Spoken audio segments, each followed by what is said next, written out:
Time to see what the wizards are up to.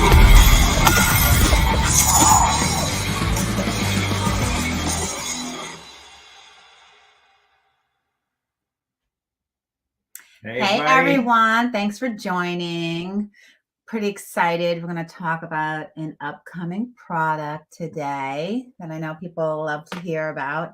And usually I tell Rob he can only just give a brief introduction on. So we thought we'd go into a little bit more I love talking about this one today on Star Realms Rise of Empire, which is our upcoming Star Realms Legacy style game. But before we jump into that, I will cover a couple of just general things, some marketing things. So congratulations to Jake and M for winning the Epic Sea Titan playmat from last week. We have a weekly giveaway where we do ship worldwide. This week, we're giving away a copy of Sorcerer. Whoa, that's a big prize. Which is my favorite art out of all of our games. It's creepy, but absolutely gorgeous. It is a game where you're a sorcerer battling another sorcerer for control of Victorian London. It's just really beautiful. Yeah, it's a big, beautiful box set with really tons of cards and standees and dice, and yeah, it's a big game. So that's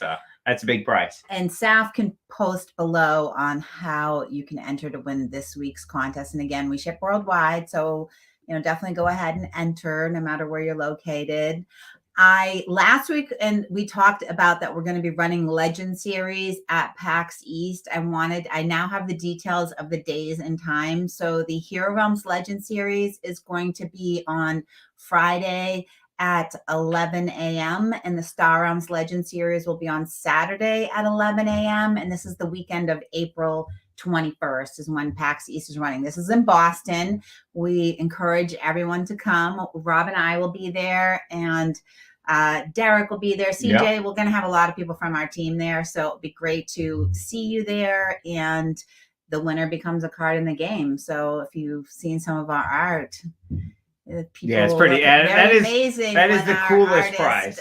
Transforms them into a Star Realms or Hero Realms character. So we look forward to seeing who comes and competes there. And of course, if you become a card in the game, eventually those cards make their way into the app, and you'll be able to play your own card in the app itself. It's super cool. Yeah. So we got bad news and good news. The bad news is we are going to be pushing back the Hero Realms Dungeons Kickstarter to this fall. We were planning on doing it in the summer, but we've got a little more design work that we want to finish up before the Kickstarter. So we're going to be pushing that back up to the fall. But the good news is our work on Rise of Empire is going really well, and we're going to have that ready a little sooner. So we're going to be moving the Star Realms Rise of Empire Kickstarter to this summer. So basically, our next Kickstarter is going to be Star Realms Rise of Empire, and we are doing this new thing with our Kickstarters. We're basically getting the product done and ready to go to the printer before we go to the Kickstarter itself. So basically, it's going to be a much faster window from end of Kickstarter to fulfillment to backers than we've had in our previous campaigns. Star Realms Rise of Empire is awesome. It is my favorite Star Realms thing that we have ever done by a lot. It is so cool. So this is a legacy Star Realms experience. When the Rise of Empire is set up as a 2-player legacy experience, so one player will be playing the Star Empire, and one player is playing the Trade Federation. This is set in the Star Realms universe before the blob invasion. So this is before the blobs show up, before the machine cult show up, and basically before the Star Empire rebels from the Trade Federation. So this is back in the Star Realms timeline when all of human space is controlled by the Trade Federation. So basically, Earth and the inner planets, systems near Earth, are incredibly advanced and developed, and humans are continuously colonizing new star systems, terraforming, mining, setting up operations in more and more systems across the world, or sorry, across the galaxy. And this requires a lot of colonists, and colonist miners, terraformers, etc. And there's kind of a gold rush mentality where basically the Trade Federation is telling people, "Hey, go make your fortunes on the frontier. You can get your own land, strike it rich, etc."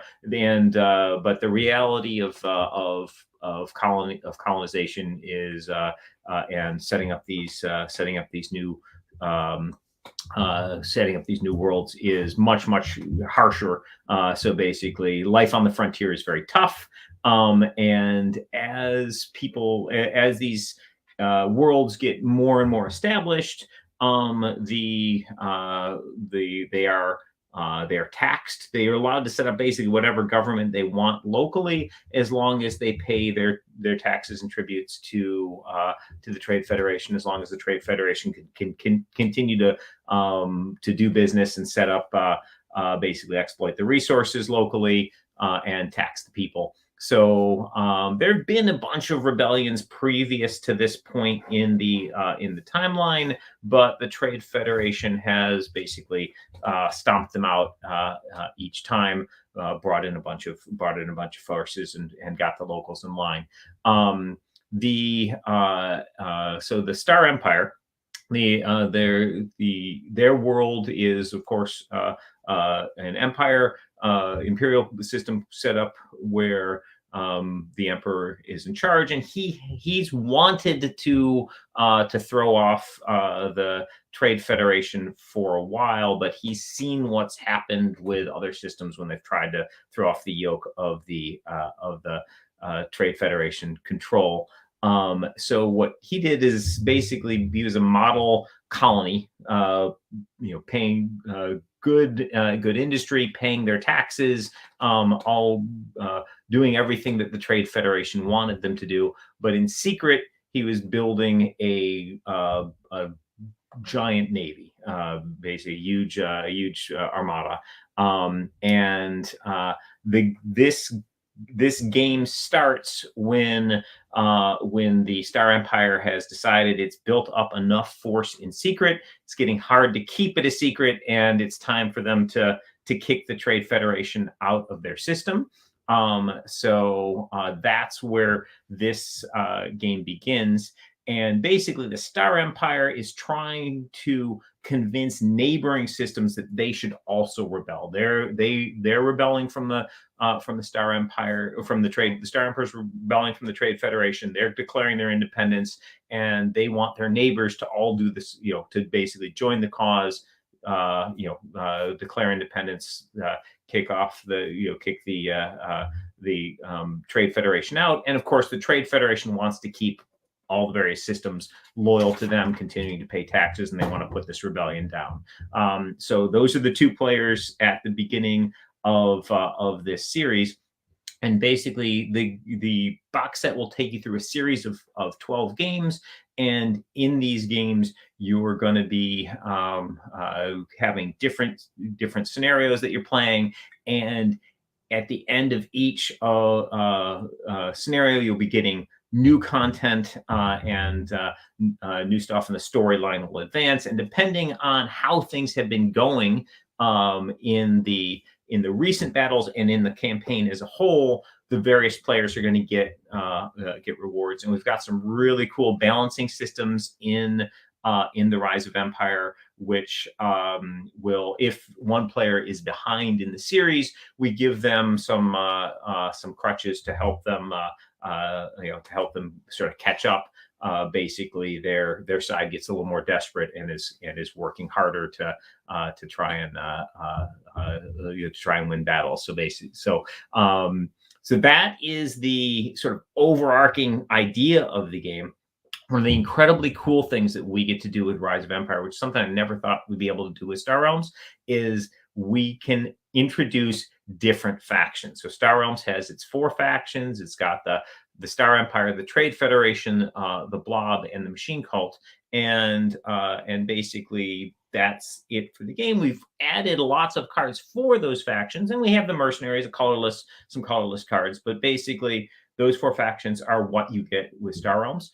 With this, because it's a prequel to Star Realms, it's happening before the Blob invasion, we get to sort of explore the galaxy at that point in the Star Realms history, and you have the market deck in this has none of those factions, none of the original factions, the 4 factions from Star Realms.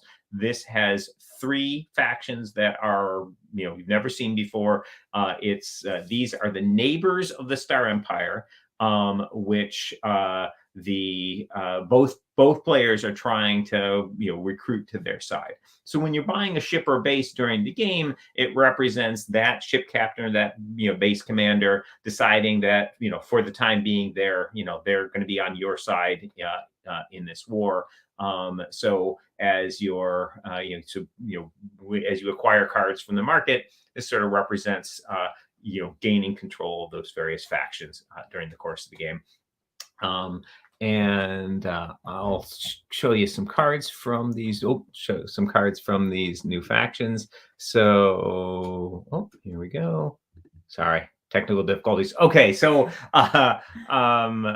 so Scavengers. So basically, the Scavengers are further away from Earth and the center of the Trade Federation than the other factions. And the Scavengers consist of like wildcat colonies, pirates, smugglers,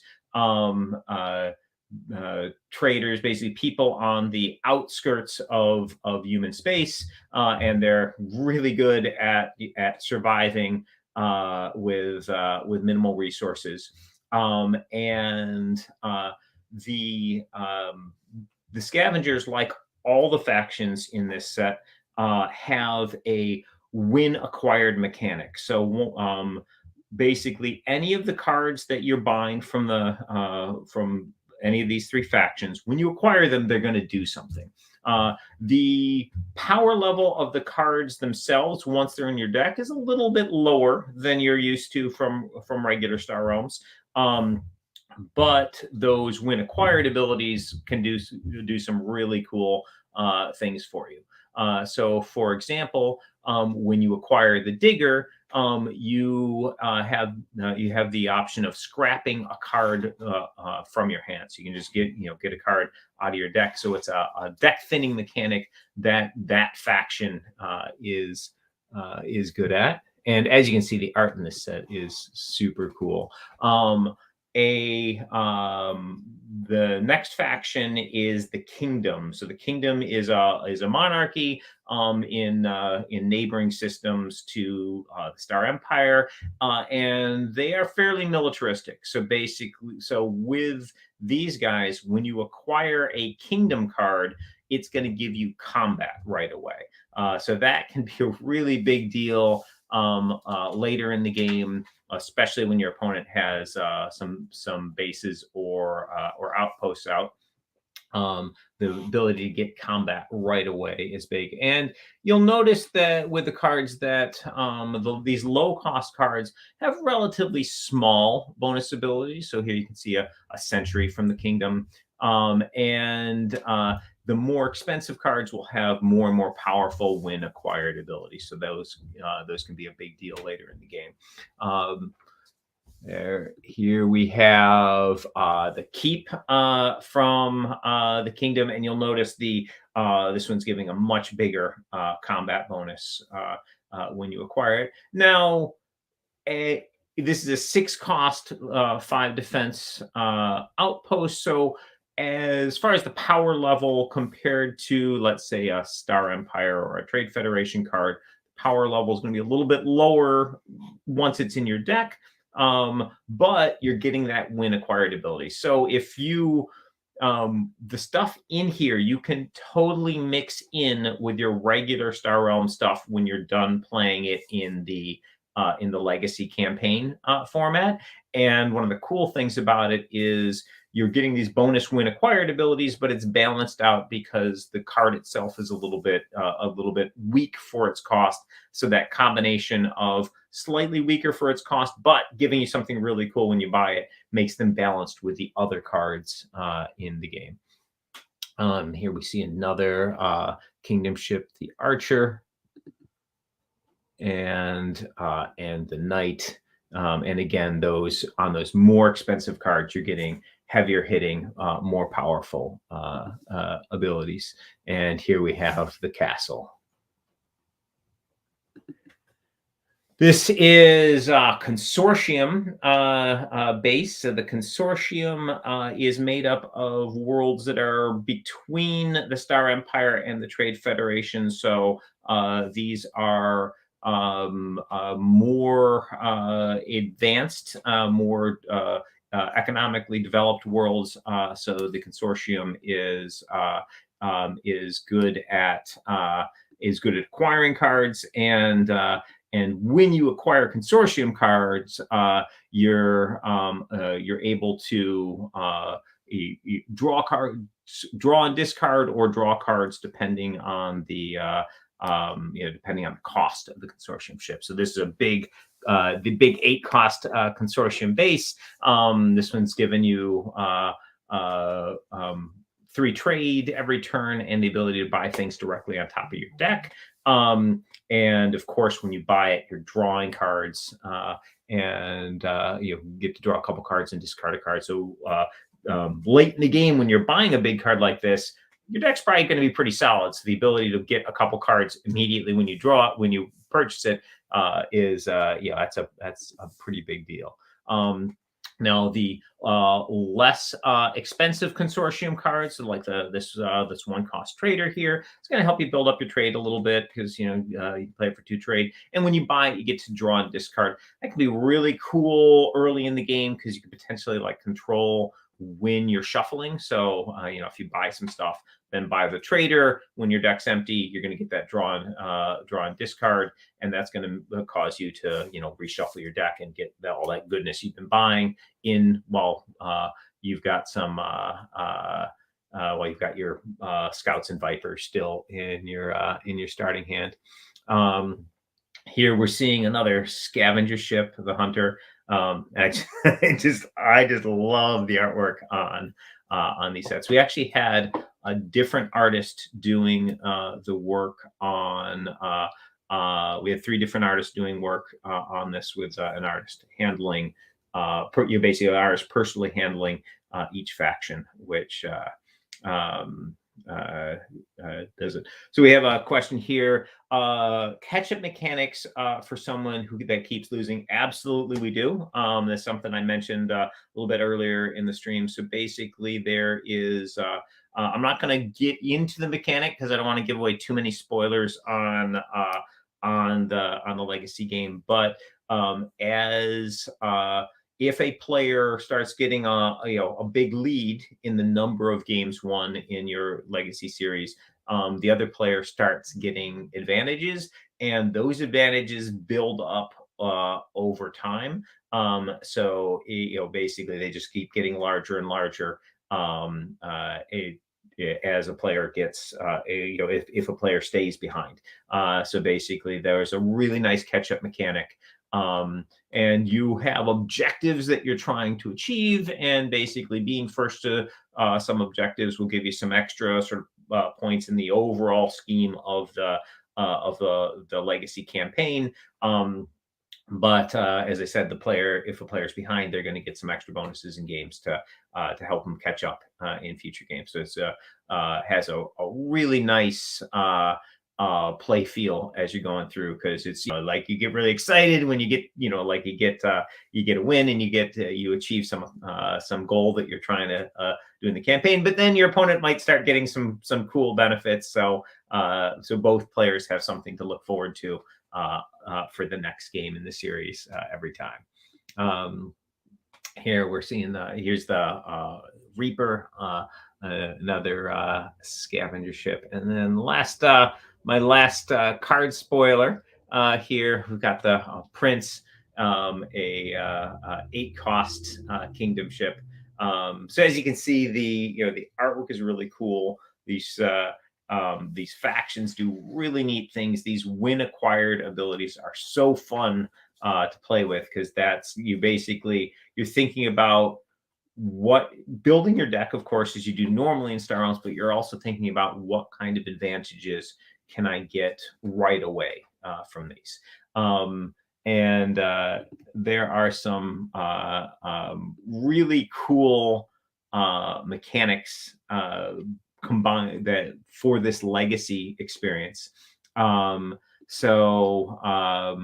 The ships and bases from these 4 factions, when you acquire them normally, you are basically getting that ship or base sort of temporarily on your side, and you get to use them in your deck as normal with Star Realms. But you will also, starting with game 1, you're going to be getting a sticker sheet with your game. And in your first game, you'll have a sticker sheet with 5 stickers on it. Each player, the Trade Federation player, will get one with 5 stickers, and the Star Empire player will get one with 5 stickers. And these stickers represent technology upgrades that you have available. And these technology upgrades can be applied to a ship or a base of a certain cost. When you buy a ship, if you have a sticker for that ship's cost, let's say you have a 2-cost sticker available. If you buy a ship, you can pay an extra 2 for any ship. So if you wanted to upgrade a 3-cost ship with a 3-cost sticker, 4-cost ship with a 4-cost sticker, you could pay those extra 2. So a 4-cost ship would cost you 6, for example. And then you take the 4-cost sticker and you put it on the ship that you're acquiring, covering up its win acquired ability. So you acquire it, you get its win acquire ability, and then you cover up that win acquire ability with a sticker, and the sticker will have extra abilities for the card, and likely ally abilities for your faction. And you'll also have a sticker for a combo faction sticker for that ship's faction and your faction. So let's say you're playing the Star Empire, you'll have, say, a Star Empire Consortium sticker that you'll be able to apply over where the ship's faction icon is, and then you'll have this other sticker that you apply over the covering up that when acquired ability, making the ship much more powerful, basically giving it extra things that it does potentially when you play it, those extra ally abilities, etc. So basically, you're outfitting that ship with your Star Empire technology. So and that is permanently making that ship a Star Empire ship. So that, let's say you did that to that Reaper 4-cost ship we showed, that Reaper would now be a Star Empire / Scavenger dual faction card with the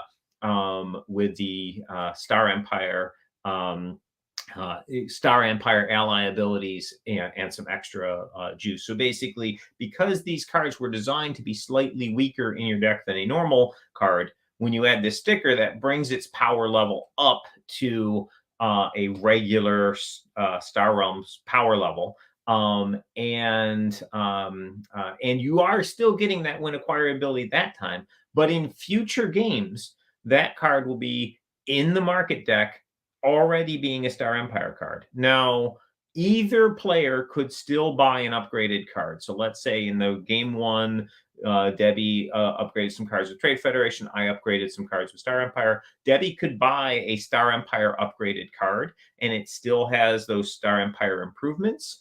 And this sort of represents that sort of Civil War style units going back and forth, changing loyalties. So they've got your Star Empire tech, but maybe, and they're with you for the game where you bought them and upgraded them, but maybe in a future game, your opponent will pick them up and that'll represent them, jumping to the other side. And the Trade Federation player could end up buying multiple Star Empire upgraded cards and maybe even trigger an ally ability between them. But it's going to be way easier for the Star Empire player to trigger those ally abilities, because you'll have your starting decks in these will have some Star Empire or Trade Federation cards in them, depending on which player you are. So throughout the course of the campaign, you're going to be upgrading a total of 20 cards to your faction of predetermined costs. And so one of the really cool things about this is when you're done playing, you will end up with 20 Star Empire and 20 Trade Federation cards along a cost curve that we've pre-designed with this, that you could then take that and mix it in with another Star Realm set. So you could, for example, take your Star Empire and Trade Federation cards out of the base set, and then mix these cards in. So you'll have basically a new 20 card set of Star Empire cards and new 20 card set of Trade Federation cards out of this. You'll also be getting, when you're done with your campaign, you'll be getting extra cards from the three original factions, the consortium, the Scavengers, and the Kingdom. So you'll be able to take those cards and mix them in with any Star Realm set you want to play, or you'll be able to replay games with in the Rise of Empire set with a larger deck with Kingdom, Consortium, and Scavenger cards, plus those 20 cards of the Star Empire / Trade Federation that you've upgraded. So you'll end up with like a 5 faction deck, and we'll have extra starting decks in there. So you'll be able to play it as a multiplayer Star Realm set, just like Colony Wars or Frontiers, except they'll have these all new factions and these cards that you've specifically upgraded over time. So I saw a question pop up. Joel asked if the stickers are permanent. So yes, the stickers are permanent. So when you're making these, when you're upgrading these cards, that is a permanent change to that card. So we recommend people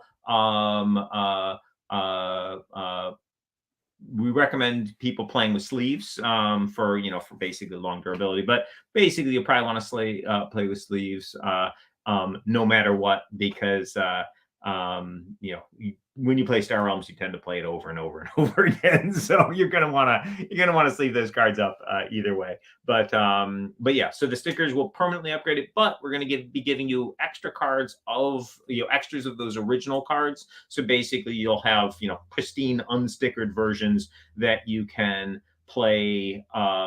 That you'll be able to mix in with your other sets, or continue playing with the Star Realms Rise of Empire set with.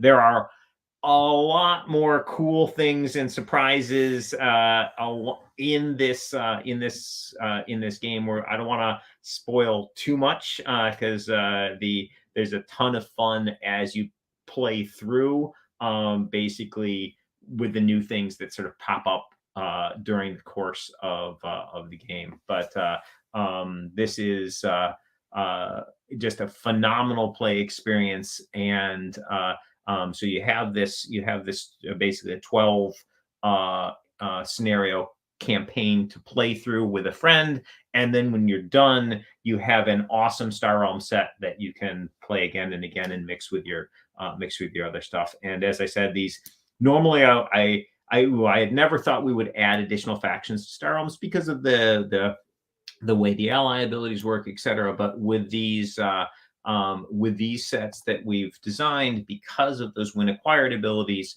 that really makes a real smooth transition, adding those in with existing Star Realms cards if you want to, or of course playing this as designed on its own with just the sets it comes with. So it's a phenomenal play experience as you're playing, and as you play through the games and you're upgrading more and more cards, it changes the feel of the market deck. And another really neat factor in that is basically when your game ends, you don't a player may not have used up all their stickers from that game. One player may have used more than the other, which potentially gives that player a little bit of advantage in the next game because the market deck's a little more geared toward their faction. However, any unused upgrade stickers that you have carry over to your next game, so it basically gives you more opportunities to upgrade stuff during the game, which can be a pretty powerful effect. We got a few questions. So I know there's been a few questions that have come up. I just kind of was waiting for Rob to go through all that. To end my giant monologue. Yeah, sorry. Well, no. Yeah. So Freaking Campers had asked earlier, they had said that their group is normally 4 players. Can you only play this with 2 players? And then they suggested, could you do like a 2-headed giant style, or do you have any recommendations for 4 players? So it would absolutely support. It would absolutely be possible to play it 2-headed giant. It's designed for exactly 2 players, but you could modify it to 2-headed giant. That's a really good suggestion. But basically the idea is that you would play through it with 2 players, and then you'd have a set that you could then play with more players. So basically at any point along the game, you could take the set that you've got with all these new cards and play and use regular starting decks instead of the Star Empire / Trade Federation starting decks, and play games where you're not changing the market the way it is currently. You're just playing with what you got in there. So at any point you can do that and play multiplayer Star Realms. As far as doing the campaign play experience, 2-headed giant would certainly be a possibility, because we'll have the decks in there, the extra sort of generic decks in the set for you to play, that you could use that to play with. So it's certainly a possibility. Will Rise of Empire be print ready at the time of the Kickstarter? Yeah, so basically what we're trying to line up is the files all being basically ready to submit to the printer when the Kickstarter ends. So basically, so most of the stuff is done now. We're currently so like, for example, all the ships are done, all the upgrades are done. We have art for all the cards, so all the game design and development stuff is done. The lion's share of the cards and such are fully laid out. We're right now we're working on things like basically how are we going to package the various reveals during the legacy experience, etc. So that's sort of the stage we're at. So our target is that when the Kickstarter ends, we immediately green light the printing. So I think you answered this question, but they want more spoilers. So I'll tell you. So basically, I'll tell you that in the early games, you're going to be getting so in like game 1, for example, you get a sticker sheet. Each player will get a sticker sheet with 5 upgrades on it, and those can be used either on a ship or a base. We'll actually have more than 5 stickers on there because the base upgrade stickers are like wider because of how the text boxes and stuff works. But you'll have a 3-cost upgrade, for example, and you'll have a ship and a base sticker next to that and use one or the other. And if a player and basically during those early games, there are 2 win conditions. You can either defeat your opponent, or you can get a political victory by upgrading using all your upgrade stickers. If you use all 5 of your upgrade stickers, basically you've done a better job in that time period of recruiting local systems to your cause, and that'll give you a victory for that battle. So there's those 2 victory conditions, but of course any unused stickers will carry forward and be available for you in future games. So you'll be getting basically new sticker sheets in those early games, and only the current game sticker sheet do you have to complete in order to get that victory, the upgrade victory. Any extras you have from previous games you can use or not use. It's up to you. So I can tell you in early games you're going to be getting new sticker sheets. They'll have different costs on the things that you're upgrading, and you'll have different stuff that you're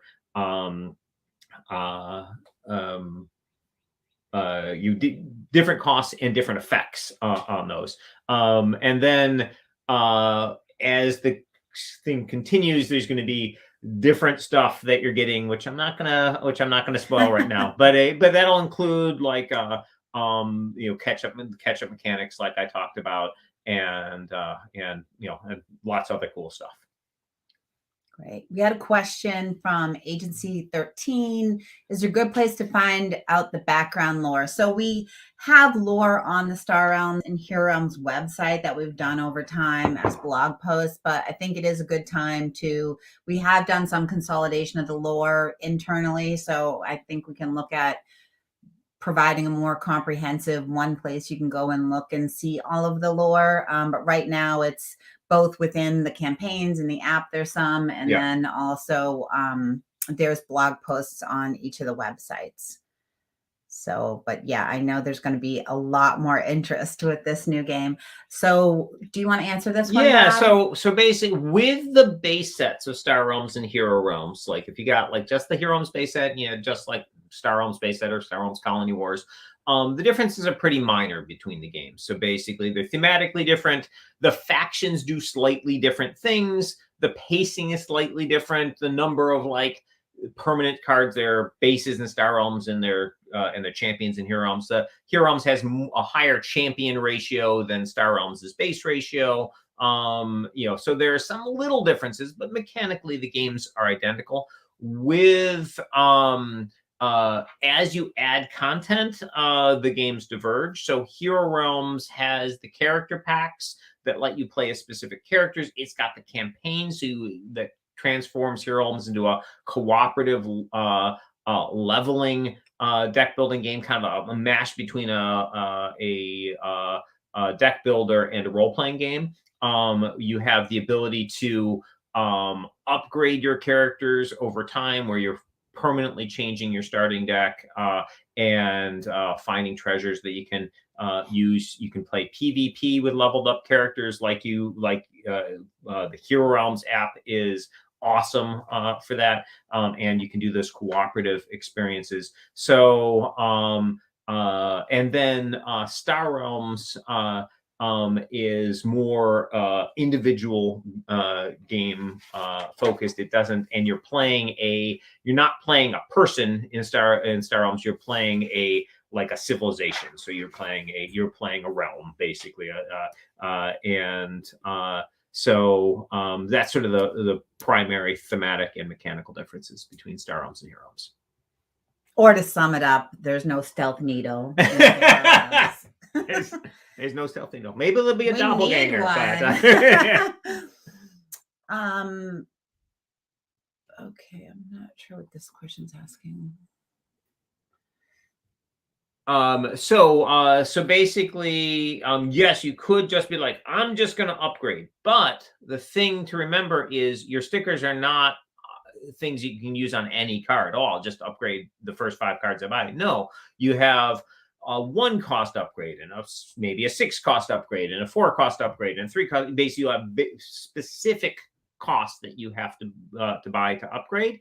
And So those cards are not necessarily there in the market every time. So it'll be easy to upgrade your first couple, but then you'll get to the point where it's like, oh, I'm trying to upgrade a 6-cost card, and my opponent knows that I am going for this because I've upgraded a whole bunch of stuff. So you better be sure that if there's a 6-cost thing out there on their turn, they're going to buy it. So basically, you will kind of have to wait for that 6-cost card to come up, and it costs 8 to upgrade a 6-cost ship, or bases actually cost 1 more to upgrade, so 9 to upgrade a 6-cost base. So basically, you won't necessarily have the cards available to upgrade, and it's easier for your opponent to buy that card out from under you than it is for you to upgrade it, because it costs you extra to do the upgrade. So so while yes, you can absolutely say, forget damage, I'm going to try and upgrade my cards, it's not as easy as it sounds. So basically, there's a balance between the two. Do you see legacy style games coming out for the other factions? So absolutely. Always more stuff. So basically the a similar storyline based legacy product is planned for the future with the Machine Cult and the Blob. But that has not yet been designed. It's just like on the drawing board. And of course, you'll be able to take the cards, the 20 cards that you upgraded for the Star Empire and for the Trade Federation, and combine them with the 20 cards that you'll upgrade for the Machine Cult and the Blob when that legacy game comes out, to make a unique Star Realms deck of those upgraded cards from the various sets. So yes, plan for the future. And this is a question about why not just go direct to retail? So couple things. One, you'll be playing quicker with the Kickstarter, with the way that we're setting this up. We're like, okay, we're gonna complete this first, and then so basically when the Kickstarter happens, we're going to be ready to push the files up to print. Normally what we do is do a Kickstarter, and then we have this sort of with a designed but not yet fully developed game. So basically there's more work to be done, and during our development process we always add stuff, we always improve stuff. So the cool thing is our products are always more awesome when they're done than when we were talking about them initially. But the bad news is it can take take significant time, and we often change things based on feedback by backers. Now with COVID, the delays got crazy from the factory side. So the combination of us taking our time in our creative process combined with those delays got things out of control, which is why we're switching to this new model of having the game ready to go first. So basically the time to your table will be much faster, and frankly it'll be slightly faster than if we went through the process of getting stuff out through the wholesalers and retailers with release dates, etc. But the real reason to do it is basically it raises more funds, which allows us to make games better. Like basically we can we've invested a huge amount of dollars into artwork and into the design and development of this game and everything that we make. And the reason we can do that is you guys have been so awesome supporting us on Kickstarter. That brings a lot of dollars in that we can use to pay our creative people. And it also makes the game sell better in retail. Like basically when we do Kickstarters for things, people get excited about them. We ship the games out to the backers. They play them with their friends. They play them in their game store. And by the time the retail release happens, there's a lot of built up demand because people have played that game with that guy who got it on Kickstarter, and then and so basically they sell better. So basically our products in retail that we've done Kickstarters for sell better than the ones that we haven't.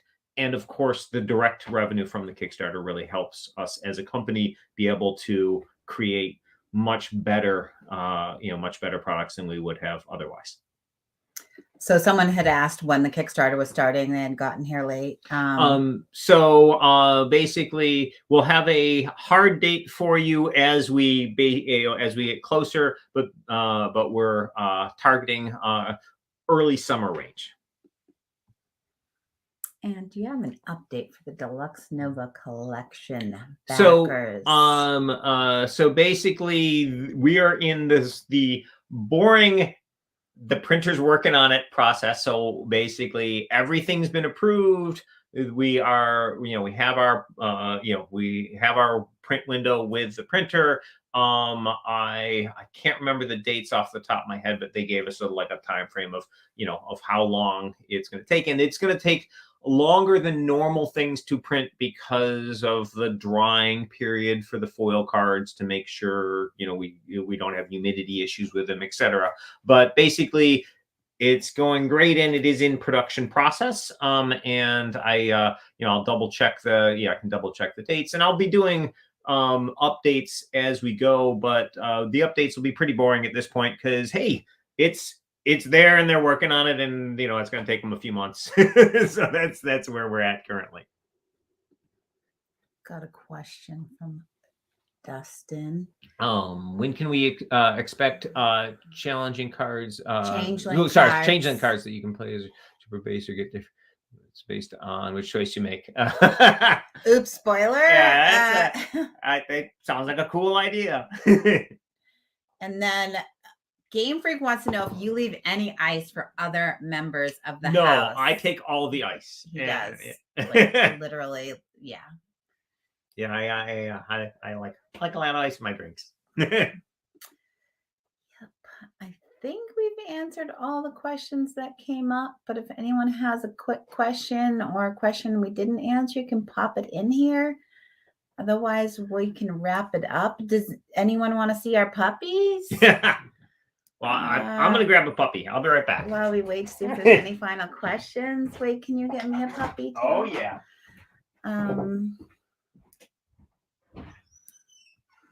And if you aren't interested in seeing cute, fluffy puppies, then thank you for joining us. And we'll see you next week.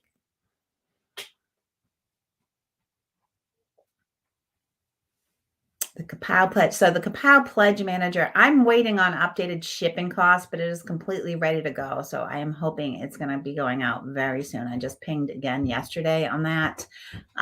So yes, that will be coming out very soon.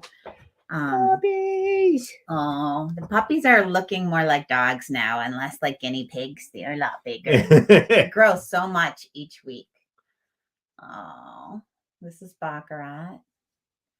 And this guy doesn't have a name. No name yet. Oh, but yeah, our puppies are so adorable and relaxing. And Hero Realms Kickstarter, the promo cards will be all just one package, or will it be sold separately? All right. So what we do with for both, for this upcoming Star Realms Kickstarter and for the Hero Realms Kickstarter that we have coming, we will have promo cards. We'll have stretch goals, and as the stretch goals get unlocked, there'll be more and more promo cards that will come with the Kickstarter. And basically those will be in a basically shrink wrapped pack. And the Kickstarter backers don't pay extra for them. They just come with the Kickstarter. It's one of the awesome things you get for backing. In future Kickstarters, that packet of promo cards will be available for sale to backers of a Kickstarter. So let's say, for example, you missed the Hero Realms Journeys Kickstarter. There's a packet of promos from the Hero Realms Journeys Kickstarter. And if you, when you back any Wise Wizard Games Kickstarter, you can pick up those Hero Realms Journeys Kickstarter promos. And I believe we charge like $20 for that, but it's not available for sale in general. Like, you can't go to our web store right now and pick them up, and they're not available in retail. You can you only get them when you're you can only get them when you're backing a Kickstarter. So you will be able to get those see each other. You will be able to get those later if you missed the Kickstarter, but by backing a future Kickstarter and picking up that other item. I think we answered all the questions. All right. So thanks, everyone. Thanks very much, everybody. Thanks for joining. We'll see you next week. Yeah, we'll of course have more spoilers for both Star Realms: Rise of Empire and for Hero Realms Dungeons as those campaigns get closer. Yeah, Unknown 869. These are Pomsky puppies. So we have 2 Pomskys and 5 Pomsky puppies right now. So, all right. See you guys next week. Bye. Bye. Thanks. Bye. Bye.